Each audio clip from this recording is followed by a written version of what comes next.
E para a nossa aula de hoje, nós vamos fazer uma revisão dos conteúdos que vai estar contido na nossa prova. Quais conteúdos que nós verificamos durante esse segundo bimestre? Falamos sobre texto biográfico, falamos sobre vozes verbais, palavras parônimas e homônimas, complemento nominal, falamos também sobre palavras hipônimas e hiperônimas. Então, esses conteúdos que nós vamos aí estar fazendo uma revisão, relembrando, daquilo que nós já estudamos lá durante as nossas aulas nesse segundo bimestre, ok? Bom, primeiramente, você lembra que nós falamos lá no nosso livro de português, Trabalhamos muito referente a esse conteúdo, que é o gênero textual, texto biográfico, Esse gênero de texto, ele faz o quê? Ele conta a história da vida de alguém, Por isso ele se chama biografia. O que se diz então a palavra biografia? Bio significa vida, E grafia significa a escrita.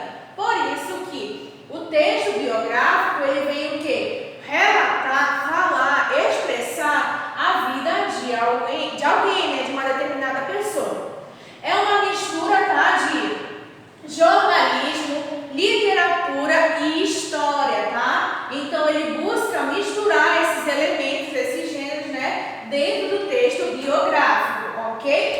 Em que se relata e se registra a história da vida de uma determinada pessoa, enfatizando os principais fatos da sua vida: nascimento, crescimento, desenvolvimento na infância, o que se tornou, aonde morou, o que fez durante esse percurso. Então, vai aí enfatizar os principais fatos, da sua vida, ok? É um gênero de narrativa não ficcional, não é uma ficção, Ele está transmitindo fatos da realidade, certo? Então, por isso nós temos aí um texto classificado como biográfico, porque vem relatar, transmitir aí, fatos, de uma determinada realidade de uma pessoa, ok? Aí nós também trabalhamos o gênero, nosso tema, vozes verbais, O que é então aí as nossas vozes verbais? Elas chamam-se porque elas assumem o verbo, utilizando para indicar o que? A posição do sujeito dentro da oração. Então, quando eu falo de vozes verbais, elas chamam-se vozes verbais as formas que o sujeito, que o verbo vai assumir dentro da oração para indicar em que posição se encontra o meu sujeito. Ele, frente ao processo, que se enuncia, ou ele vai ser o sujeito que ele age, que ele faz a ação, que ele pratica, vai ser chamado de agente, ou ele é aquele que ele sofre a ação, ele vai ser determinado então de paciente, dentro da ação verbal que vai estar contida na minha oração. Então, vozes verbais, como vocês sabem, lá mediante os nossos estudos, eles são classificados, de 3 formas. Ele pode ser da forma ativa, da voz lá passiva ou da voz reflexiva. O que seria então aí a minha voz ativa? Você lembra que no início eu falei sobre o sujeito, certo? Então, quando é que eu vou classificar a minha oração em voz ativa? Quando o meu sujeito, ele vai praticar a ação. Olha o nosso exemplo. A mãe penteou o cabelo do menino. O que aconteceu aqui? Quem é o sujeito? Quem está praticando a ação? A mãe. Qual foi a ação que ela praticou? De pentear o cabelo do menino. Então, a ação foi praticada pelo sujeito. Quando isso acontece, eu tenho uma voz ativa, porque o meu sujeito praticou a ação, ok? A voz passiva, ela é diferente. Por quê?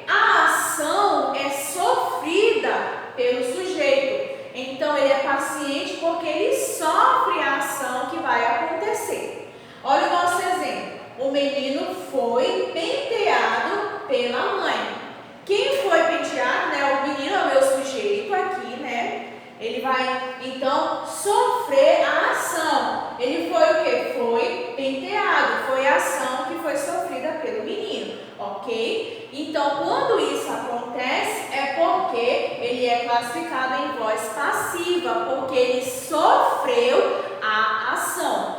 Mas a minha voz passiva, ela pode ser determinada aí de duas formas, certo? A minha voz passiva, ela pode ser determinada de duas formas. A voz passiva sintética e também ela pode ser, aí classificada como voz passiva analítica. Mas vamos relembrar a voz passiva sintética. A voz passiva sintética, ela é formada por um verbo transitivo direto.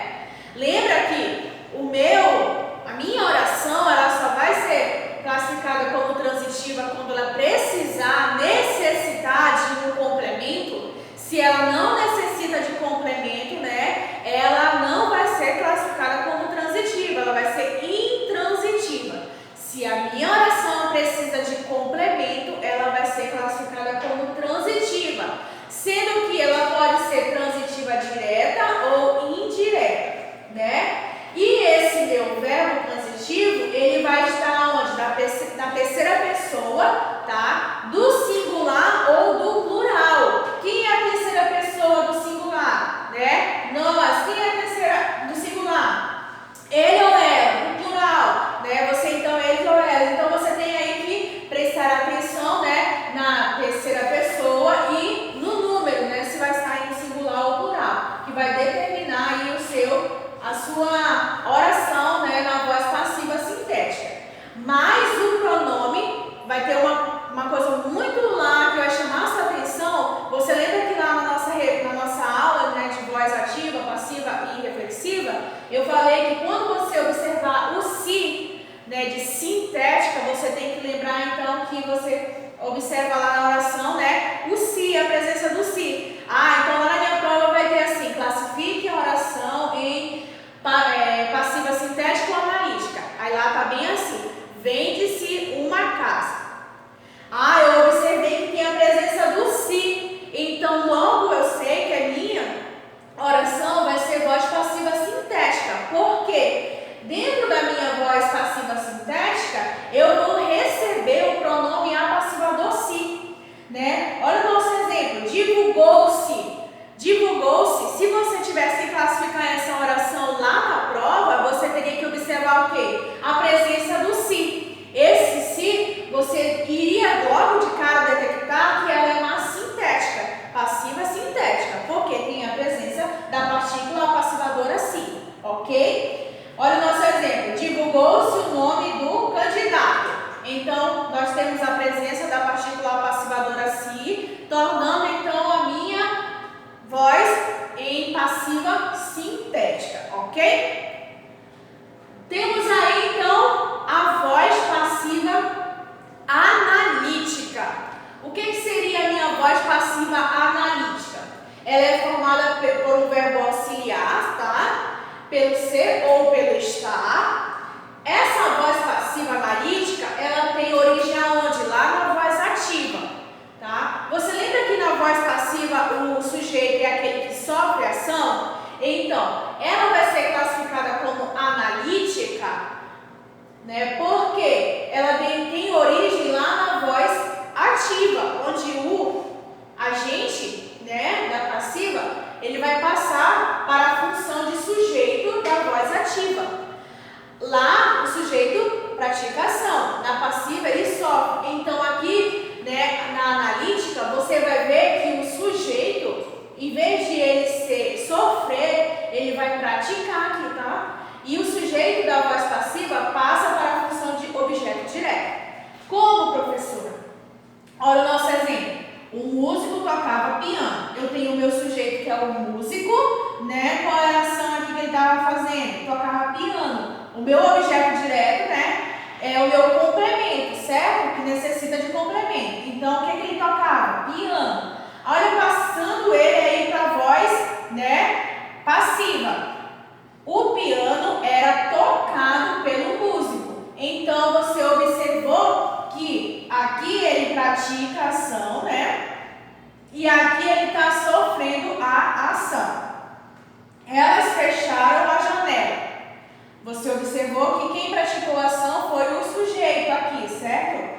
a janela será fechada por elas. Tornando então o sujeito, né, da voz passiva para a função de objeto direto. Olha aqui, ó, o músico, né, sujeito, tá? Esse sujeito, ele passou para onde aqui? Para função de objeto direto, né? Por isso tornou-se ele agente da passiva. A mesma coisa vai acontecer aqui, né? Elas fecharam a janela, tá? Quem foi que praticou a ação aqui? Elas, que são o sujeito da oração. Aqui você tem a janela será fechada por elas, né? Então você observa aqui o sujeito da voz passiva, em vez de ele sofrer, ele vai praticar e vai virar o objeto direto da minha oração. E a mais legal delas, né, entre a ativa, a passiva e a reflexiva, né, a ativa e a reflexiva são as que vocês mais têm facilidade. Por quê? Porque a voz reflexiva, ela vai trabalhar os dois. É o sujeito, ele vai fazer, vai praticar a ação e ao mesmo tempo ele vai sofrer a ação.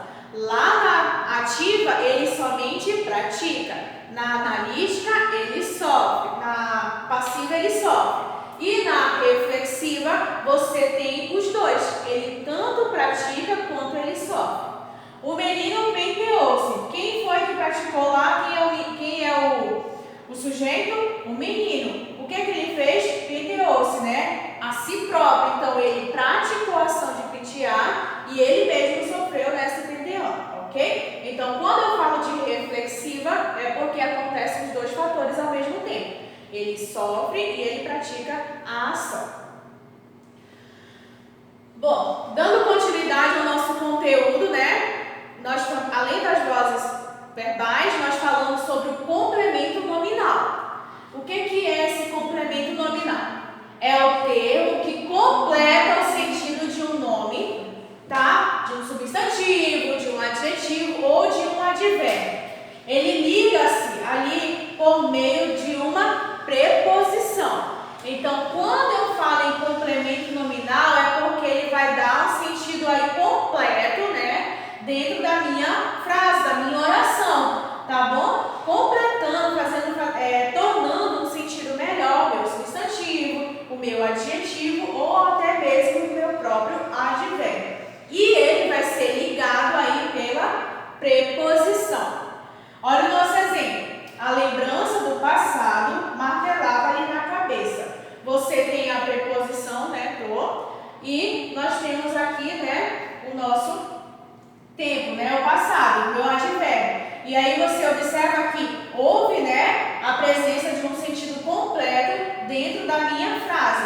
A lembrança martelava ali na cabeça. Não teria um sentido tão completo se não existisse a presença, né, esse complemento nominal aí para fazer sentido dentro da minha oração. Então, quando eu falo em complemento nominal, tá, é o termo que eu uso para completar o sentido da minha oração, do meu substantivo, do meu adjetivo ou do meu advérbio. E receberá o auxílio aí da preposição, ok? Então, senhores, nós falamos além, né, das vozes verbais, da nossa biografia, do complemento nominal. Nós finalizamos falando aí sobre as palavras homônimas e parônimas, né? E nós sabemos que as palavras classificadas como homônimas são palavras que vão ter o quê? A mesma pronúncia, né? Vai ter a mesma pronúncia, mas nem sempre a mesma grafia, a mesma escrita, né? Mas os seus significados vão ser o quê? Diferentes, tá? Então, quando você observar que a sua palavra, ela tem a mesma pronúncia, nem sempre vai ter a mesma escrita, mas o seu significado é diferente, eu tenho palavras homônimas, certo? Nós temos o exemplo, a palavra concerto, com C, concerto com S. A palavra concerto com S expressa o quê? Algo que foi quebrado e precisa ser consertado, certo? Diferente da palavra concerto com C, que expressa o quê? Uma orquestra de música, né? Uma banda, vai tocar algo musical. Então,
tenho aqui, ó, flor, eu vou ter o hiperônimo, né? Aqui o hiperônimo é flor, tá? E o hipônimo seria o quê? A orquídea, né? O nome da flor, tá?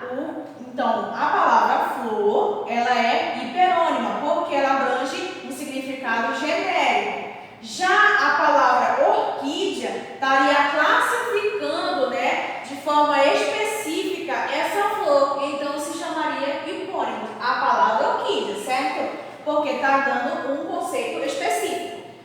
Jatobá, a palavra jatobá é o hipônimo de árvore. Então, árvore, ela é hiperônima, certo? Agora, a palavra jatobá, ela é hipônima, porque está dando um significado específico. Então, quando eu falo de significado genérico, eu estou falando de hiperônimo. Quando eu estou falando de significado específico, eu estou falando de hipônimos, né? De palavras que fazem parte do nosso dia a dia. Então, esse foi o nosso conteúdo trabalhado durante o segundo bimestre, né? Segundo bimestre, e nós relatamos aí sobre o texto biográfico, vozes verbais, complemento nominal, né? Falamos sobre palavras parônimas e homônimas, hiperônimos e hipônimos, e isso estará contido onde? Na sua prova. Então, se você tem dificuldade em algum desses conteúdos, é só você fazer uma releitura